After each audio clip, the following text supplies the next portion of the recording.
got to do this. Maybe I need to flip my camera again.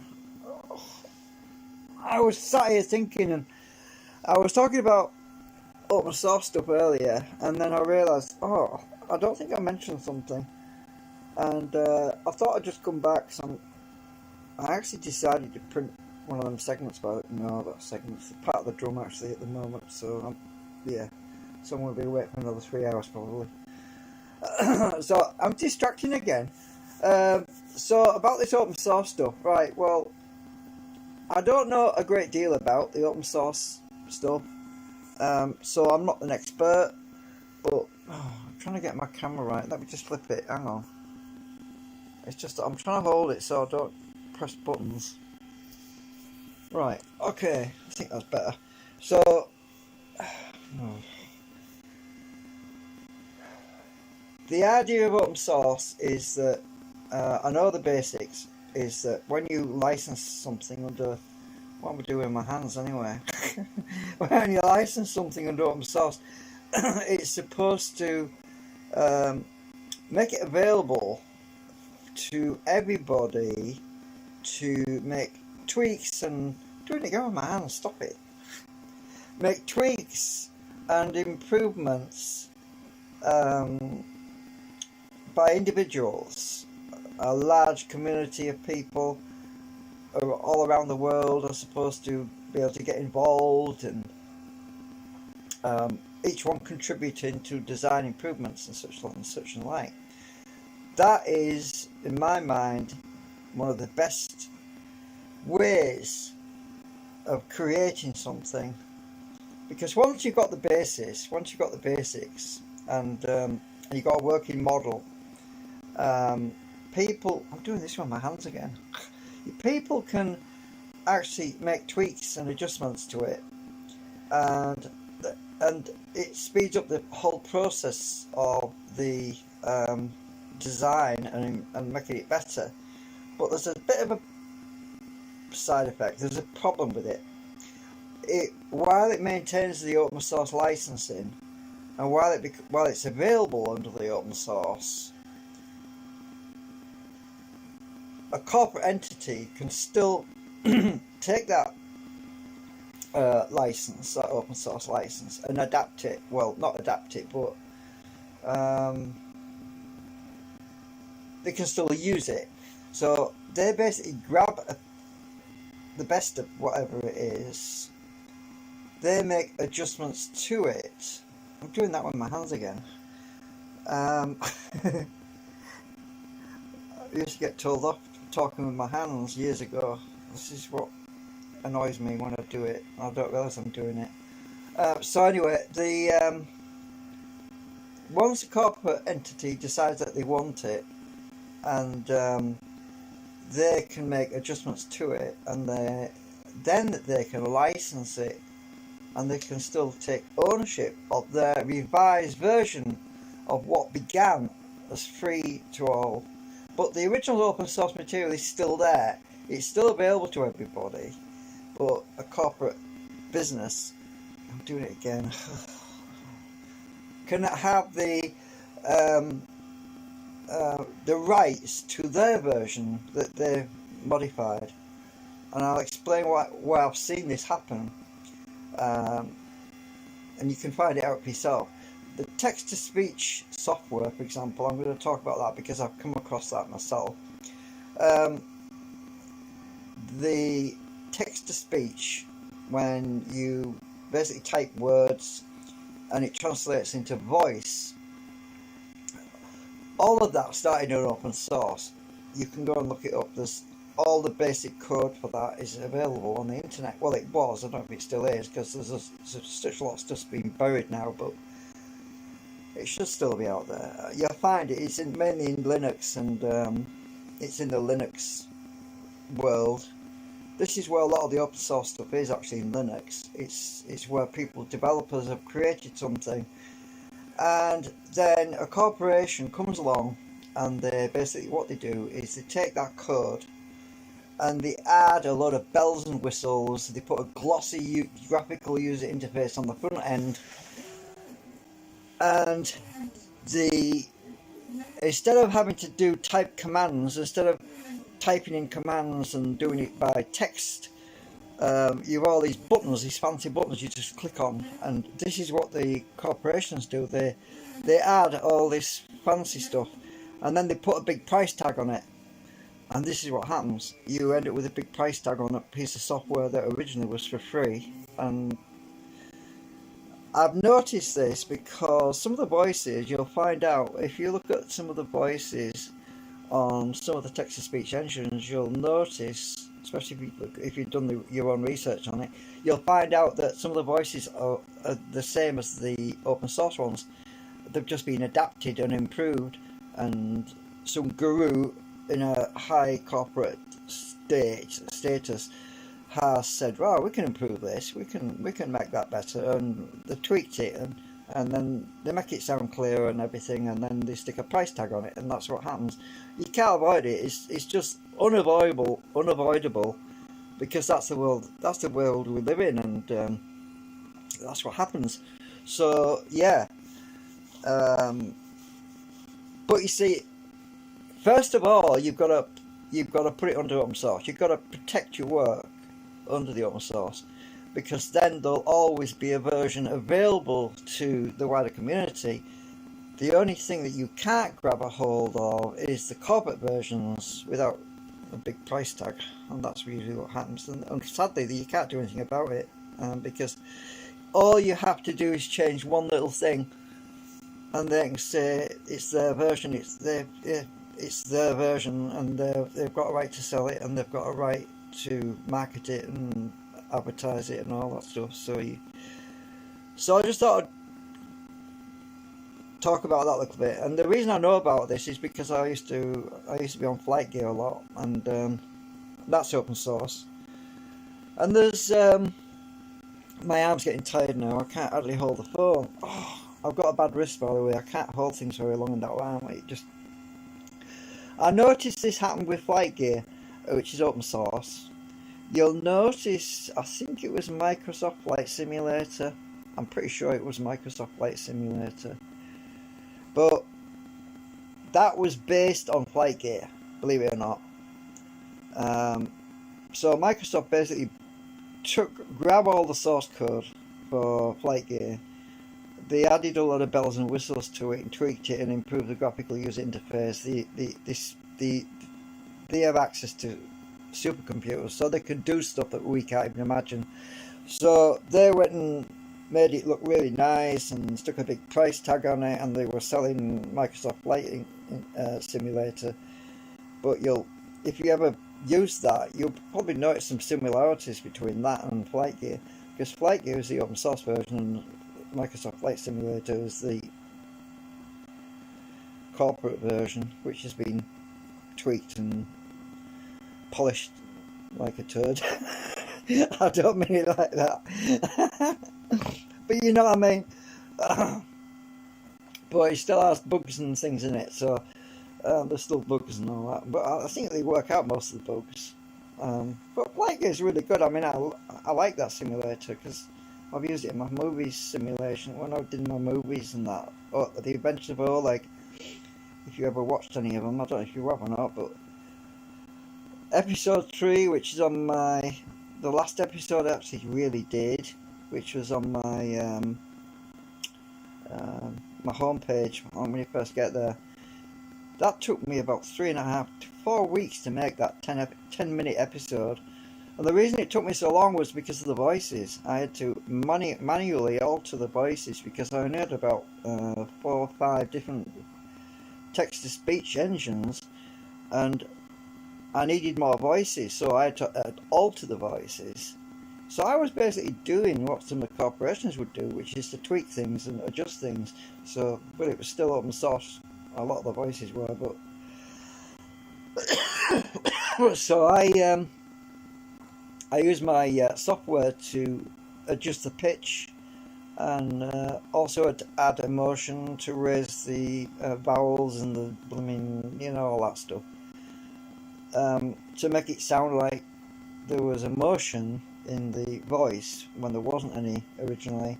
So I had to, You know what? I'm going to show you what I did.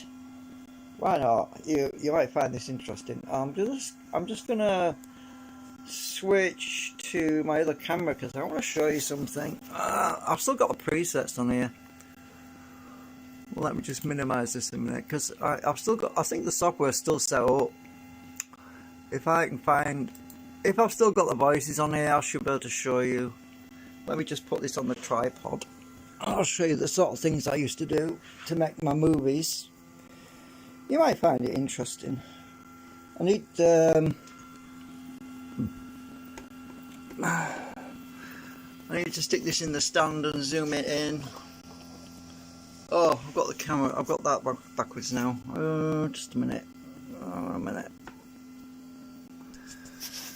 I'm going to find one of Oleg's, but I think I've still got some of Oleg's voices on here. I'll have to zoom it a bit. You'll find this quite interesting if I can find it. Oh, let me just zoom in a bit without jumping to the wrong channel. I'll switch cameras again. I want to zoom in. Oh, stupid camera. I don't want to do that. I want to zoom. It won't do it now. Oh, it keeps jumping to the wrong camera. Hang on. Right, just a minute. Have I muted myself as well? No. Just give me a minute.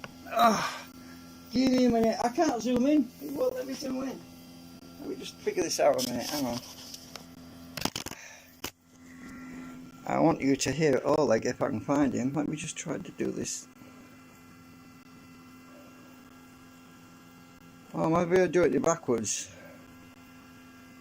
There we go. Right. Okay. Right, let me just get this in the caddy a minute. And I'll try and show you what this does. Bend this back a bit more.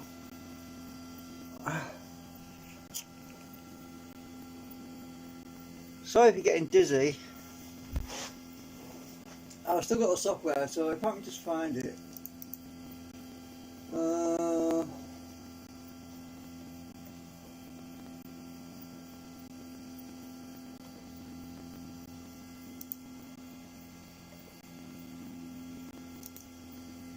Right, let me find some more like stuff. I've got assets somewhere around. I hope so.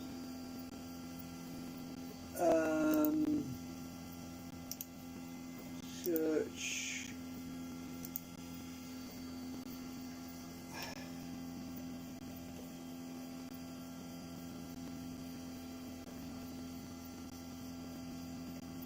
I think I've got them on here somewhere. Unless I've archived them, but they might be still on here.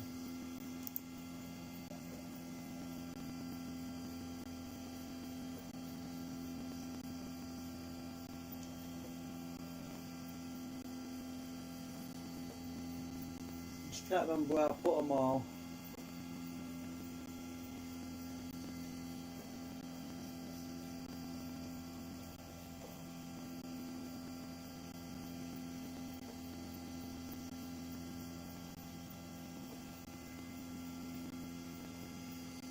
While that's searching, I'm just going to go manual because I want to check something.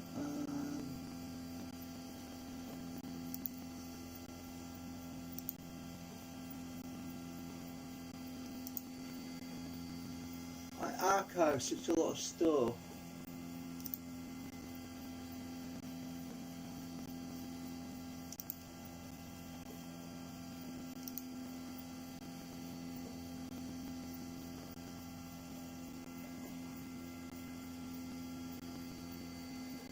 Oh, I actually found something the other day. I think I know where it is. I think I got the disc. I think it's up here. And just give me a minute.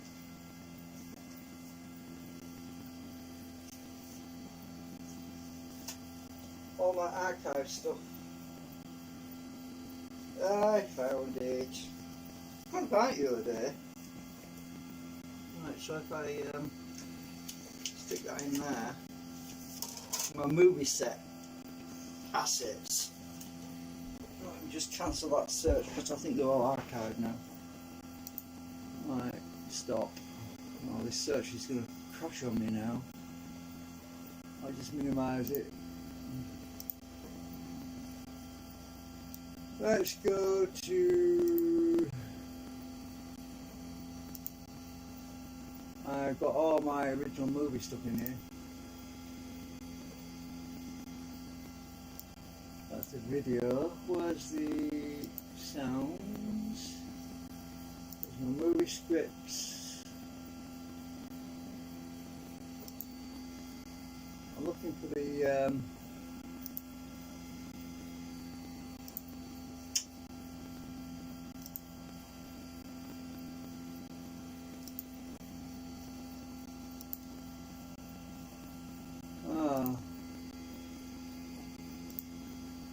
you know what, I can't find much in here.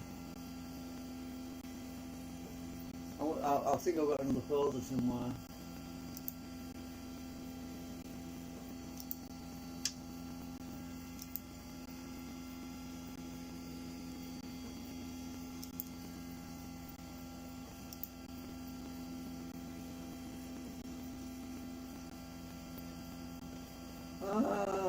Where is it all gone? It's somewhere around. I think it's on a different folder. Well, I'll just have to use...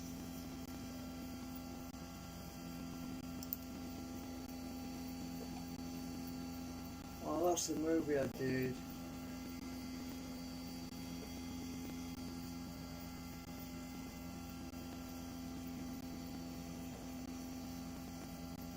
Ah! Hang on a minute. Oh, I think I've got something else E somewhere.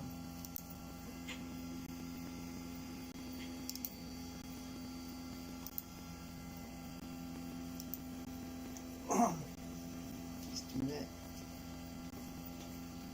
Thought you might have a lap actually. I can't find it.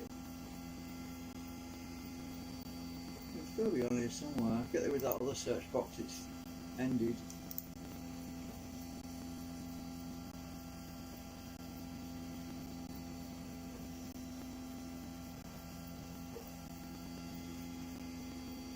I'm looking for the audio samples, the MP3s, the WAV files. Oh, it is somewhere. Oh, I tell you what, let me just stop a minute. Let's go back and search for star.wave. Because I did them a lot of them in masters, so there should be WAV file. Ah, here we go. I've got some WAV files here that I made. Let's see, it might be in here.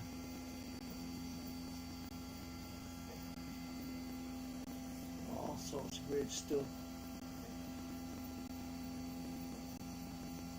Well, let's try this thing. Right, I'll show you the sort of thing I would do. Drag it into here. Goodbye. Oops, that's Rachel actually. She came as part of another program. What you can do with this is change the emotion, like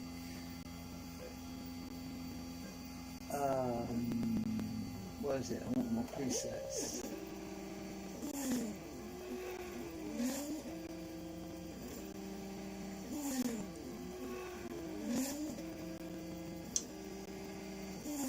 Oh, I want my presets. Where are they? Somewhere in here.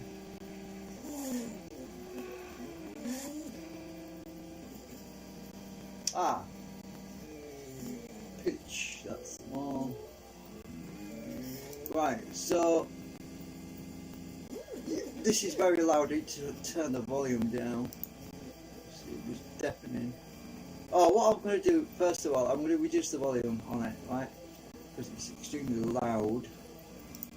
So I'm going to turn the volume. I'm going to reduce that to 10 dB cut. So that's reduced to 10 dB. Now I'll play that again without changing it. Goodbye. Now she had nothing to do with Oleg, it was part of the software. But what we can do is change her mood to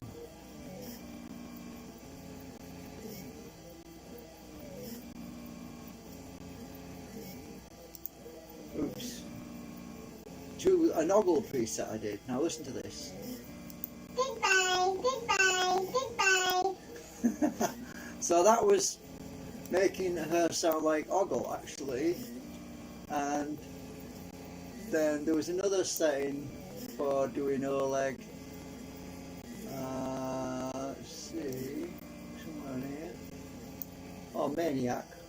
Maniac had a really. You never actually heard Maniac because he was going to be in a later movie. I never did.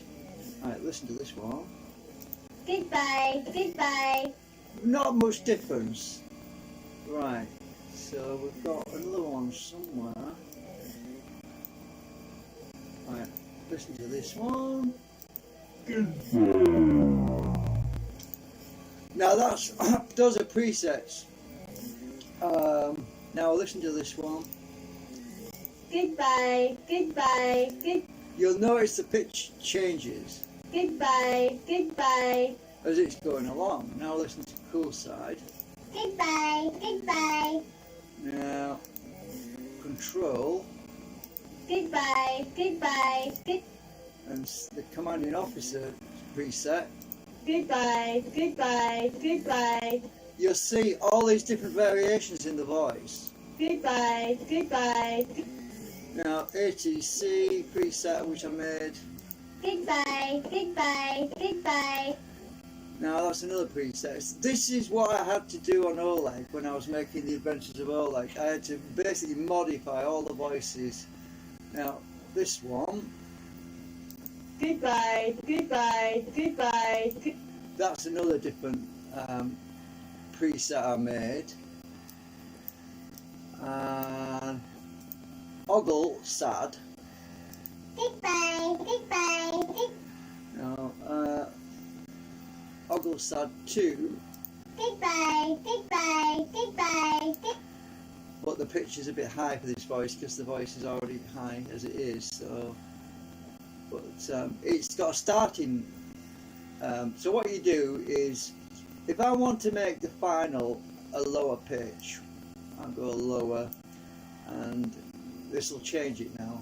Goodbye, goodbye, And do that. goodbye, goodbye. It sounds very. Let's just go lower there, and let's go a bit lower there, Goodbye, goodbye, and there. goodbye, goodbye, goodbye. This is a real pain to do it actually. You've got to, when you're making movies, you've got to make the voices sound realistic in the actual soundtrack. So I had to fiddle about with this a lot. Every voice I had to do this with, and everything that they said. Goodbye, goodbye. But obviously this is realistic because it's too low, so I want to be a bit higher. I'll go lower actually. I want to be a bit higher, I want to be about there. Goodbye, goodbye. Now that sounds normal, a normal voice. You can change the mood just by changing the pitch at how it ends. Goodbye, goodbye. And this is what I did with Oleg anyway. So just so you get an idea what I had to do with it all. But I mean, this took me 3 weeks doing all these voices. So, what else have we got in the search? We need a different voice. Let's see. I found a lot of stuff that's.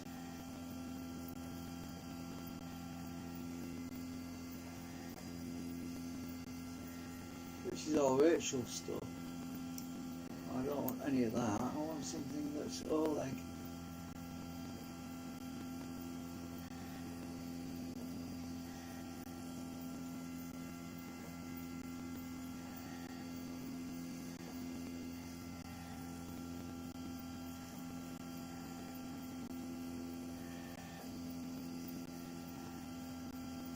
Let's try this one.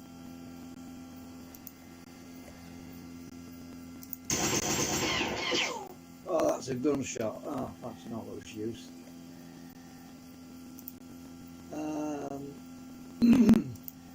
I think all my archives are all like they're on a different disc and I just can't find them at the moment.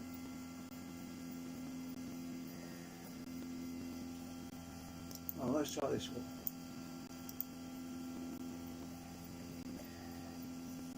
You lazy bugger, you expect. Right, okay, this is using the text-to-speech engine. So, right. You lazy bugger. Now what I would do, I would select a section, like that, and then I'll go to my effects, and I'll go to the time pitch, and then try Lazy bugger. Lazy. and obviously that's a bit too low. I want to be higher. Where are we?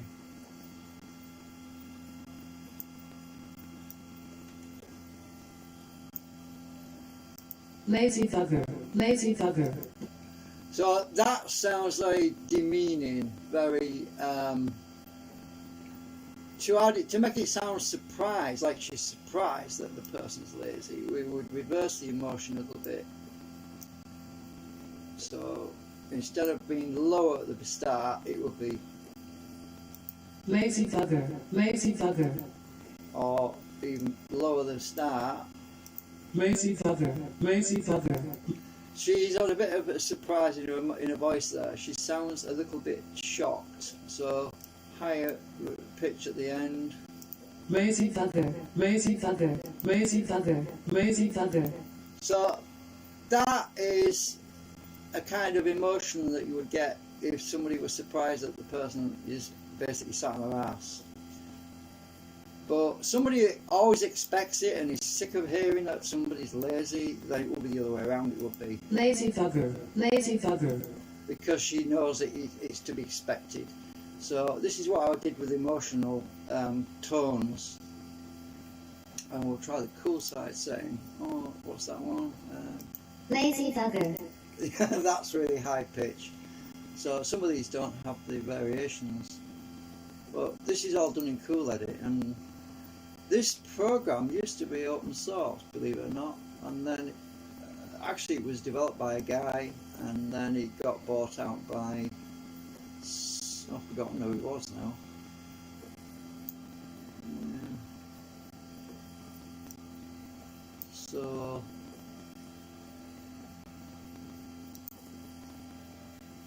Lazy bugger, lazy bugger. right,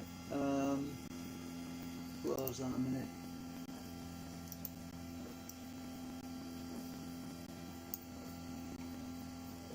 You expect me to fight a beast and you can't even press a key. Right, anyway, that's enough of that. I just wanted to show you how... No, I don't want to save anything. So I could get back to doing my movie someday, but once I get this flipping generator thing solved, maybe I will, I don't know. It's too much work though, you see. The OLED stuff is just a lot of work. And actually, I'm not even sure if... I think this special edition version I did, oh, where's my thing gone? I think it's on YouTube somewhere. I think it's on my channel somewhere. I'm Oleg. I am going to tell you a story about Oleg and his adventures. I am writing this script myself. It is ongoing. Fairly basic to capture a wider audience, and clearly fictitious in the events portrayed. So everything she just said, I had to manipulate with that software. So I just thought I'd give you an idea. Anyway, I hope you enjoyed the little intermission. Oops, I'm pressing buttons here. Oops. Anyway, I'm still zoomed in as well. Oh, okay, bye for now.